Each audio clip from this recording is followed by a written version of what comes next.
In May of 2024, I decided to take a leap of faith in terms of what I was eating and to experiment with my diet for a more longer term experiment. For a couple weeks, I've been weighing up this decision in my head of thinking like, okay, but should I really try this? Because I really enjoy this thing and I like that, and I don't know if this will work, but and this thing and what and like a lot of thoughts were crossing my mind, but I made the leap of faith. I made a commitment on May 4th, 2024, that starting the day after, so May 5th, for an entire year at least, I would stick to a diet of absolutely zero carbohydrates, zero plants, basically like a carnivore diet. And that's where it all began because I decided, like, in those weeks leading up in an experimentation phase, I found I had a little bit more energy. I didn't feel as, like my brain fog wasn't as bad. I started feeling just better, but I wanted to make a commitment to see if there are any like long-term effects that would pop up and, you know, discourage me from doing it for either the rest of my life or just as something I do in like blocks. So I made that decision, and I'm now on month 8 of that decision, of that commitment, and things have been going pretty well. And so in this video, I want to reflect on these past 8 months and just go over kind of like how I felt, things I've kind of learned, and those sorts of things. And that's what I want to share with you today. So the first thing, oh, actually, I should introduce myself first. My name is Keegan. I make content about like fitness, diet, health stuff, and athleticism and whatnot. Just kind of sharing my own experience and sharing lessons to my younger self. So yeah. Anyways, yeah, and you should go subscribe and like share the video and whatnot. Anyways, so getting into the video now. Month 8, I'm doing this for like 5 more months, and I might come off it. I might experiment. We'll see whenever we get there. But here's what happened. So a couple things that I've learned, at least in terms of my body, is my energy levels have actually kind of stabilized a little bit. And I've started to realize how important, like the massive, massive importance in just general like sleep and hydration. Honestly, I was kind of ignorant of that before, but now that my diet has been super duper consistent for, 8 months or so, it's been super consistent. I now truly understand like the negatives of a bad night of sleep because my energy levels are pretty consistent day to day, but I can really tell if they're trash because I had like a bad night's sleep or a good night's sleep, and they're pretty like normal and high and good to go, right? Or if I'm dehydrated, I can kind of tell like mental clarity wise, like things aren't so good. It's kind of interesting, just the energy difference that I feel. I think in general, those other factors like sleep and hydration did affect me before, but I think just thinking back at that time whenever I was still consuming like carbohydrates, a lot more of my energy was kind of dependent on how I was eating in a way where it was, if I ate something, sometimes it'd be like super high and then it would crash down. I remember multiple times where my energy would just like fluctuate like crazy. And it's kind of a weird feeling. Now it's kind of just like an up and down thing depending on where I'm at in the day. If I've worked out, if I've done like a super hard workout or a lighter one, if I'm, energized because I've, done some like hype visualization or something, or if I've just like had a big meal and I'm just trying to like calm down, or if I'm just sleepy because I didn't get enough sleep the night before. I think those ebbs and flows, they're not as dramatic, but I can still tell that they're there. But overall, my energy is just a little bit more stable. It's stabilized from where it was before. And that is a part that I really enjoy about this. Hunger-wise, though, something that I learned about my hunger signals is just like, they're so weird, honestly. Like hunger signals, I think are a lot more subtle whenever you don't eat carbohydrates and whenever you just kind of listen to your body. So advice that I've taken is eat until like meat and or eggs like stop tasting good.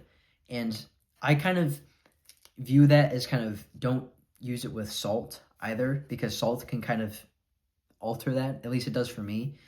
And so it's interesting. It's just like my hunger signals. It isn't like that traditional like craving, like I need this, like eat.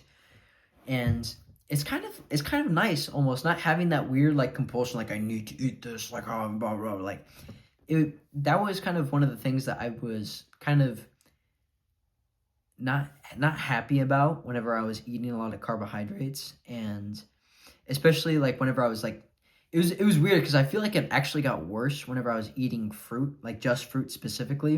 And I don't know if it's just because it's a lot more like like simple sugars, and I wasn't eating kind of like vegetables to make me feel full and whatnot. Um but yeah, I just remember feeling that kind of like that weird like drug like compulsion to just eat more and more, and having this intense pang of hunger in my stomach, even though I had eaten like 2 hours before and I'd eaten it more than enough.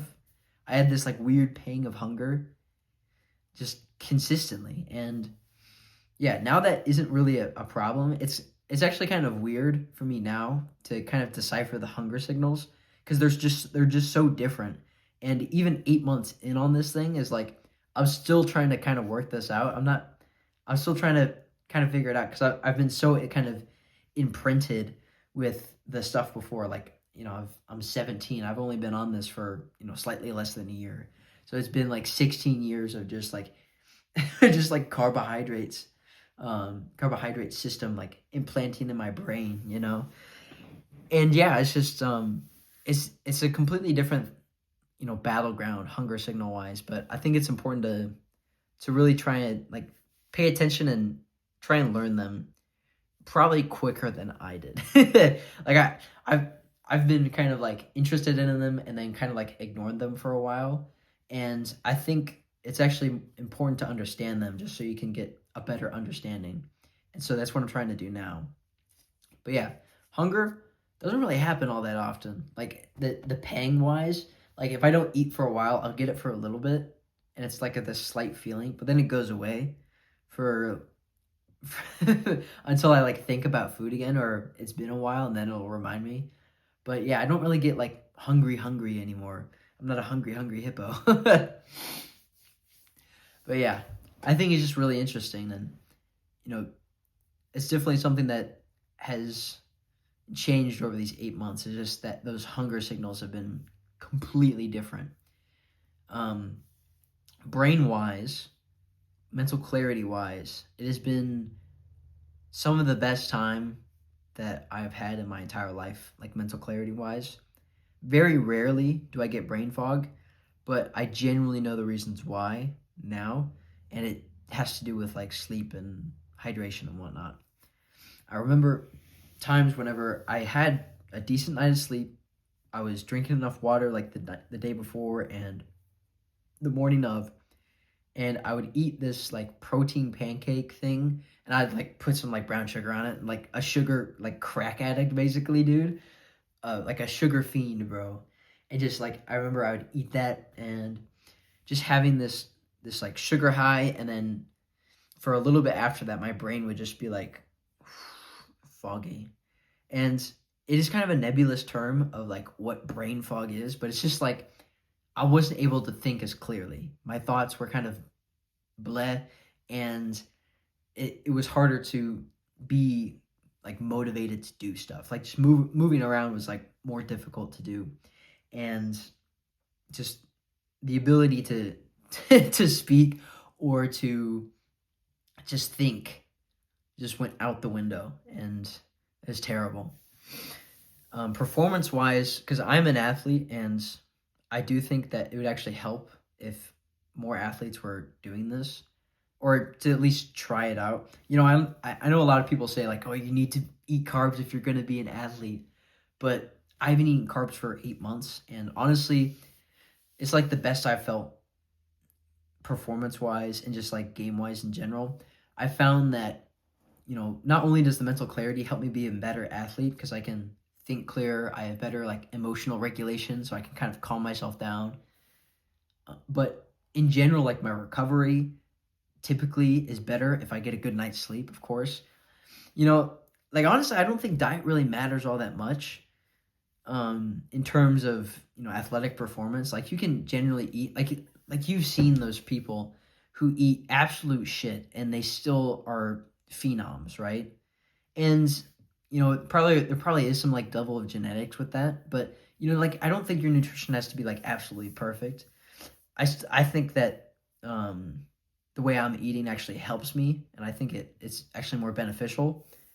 But like if you compare like most people, it really depends on like how hard you're training and just making sure like you're getting enough sleep, you're drinking enough water, like that sort of thing. I think people really overhype like, oh, you need carbs. Like, not really, in my opinion. Like if from what I've learned is that if you're like keto adapted, meaning like you've been on no carb for a while and you just generally don't eat carbs, your body's going to kind of adapt to that and just start burning more fat in general, and that'll be your energy source. Just the same as someone who's eating carbs as carbs would be for them. Does that make sense? That's what I've learned anyways. And like personally, my performance hasn't gone down. My performance has actually gotten better as I've trained, which makes sense because if you don't train, like these people, like it's kind of weird because like you can't just eat carbs and then suddenly you'll be a better athlete. I don't think that makes sense. Like you can't just eat carnivore and suddenly you'll be a better athlete. I don't think that's really true. Like yeah, maybe you'll have more energy or maybe you'll do this or that. But really what it comes down to is like the training part. And that's what pisses me off about it. Is like, dude, like if you're training, you're gonna be a better athlete. Like it I don't know. It's just what really matters in my opinion is just like the other stuff besides diet. And it just really depends on what makes you feel good. And this is the best I've ever felt in my life outside of athletics and inside of athletics as well. So yeah. I don't know. It's just kind of like a random rant, but yeah, it makes me feel good, and that's why I've stuck to it for 8 months. Like if I was having all of the problems that people tell others about, like saying like, oh, you're like no carbs, your testosterone's gonna go through the floor, you're gonna feel like awful, and everything's gonna suck.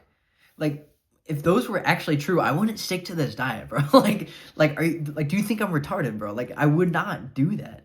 I'm not stuck in this like weird carnivore cult where it's like, oh, this is the most optimal diet for you. Like if this diet wasn't working for me, I wouldn't fucking do it. Like, like that's why I'm doing it for 8 months, bro. Like, that's so funny, bro. Yeah. Anyways, yeah. That's why I've been doing this for 8 months. That's what's happened. Energy's gone up. Athletic performance has been, basically the same, if not better. My mental clarity has been awesome. I don't really get hungry anymore, but I eat like a king anyways, just because I just eat meat basically and eggs, and those taste amazing. And that's what's happened. But yeah, beyond that, what else I've learned though is that you actually have to be really aware whenever you're on this sort of like zero carb lifestyle and you decide like, okay, I'm not going to eat carbs anymore. You actually have to be really aware of the foods that you're eating, because here are the few mistakes that I've made that you can actually avoid. And the first thing is eating like processed meats or like bacon and whatnot. Those things can taste good. Like we get bratwurst every once in a while, and we also get like stuff like breakfast sausage and bacon, right? But those more processed meats actually can like be mixed with other stuff that you don't want to eat. And so I found that out the hard way. Was I actually learned that eating bratwurst and like the stuffed sausages, they have carbs in them. They have sugar mixed in with them, because that's just what they do to make the sausage. Is they put in some like weird, they put in like like salt and pepper, and then like some like sugar and some of this sauce and some of this thing to make it like a sausage, right? So it has like different flavors and whatnot. But that's a problem because sugar is super easy to overeat. And so something that I found is that whenever I would make bratwurst for myself, I found like I would be craving more. Not to the same degree as I was if I was eating like fruit and whatnot, where I'd eat like gobble it down.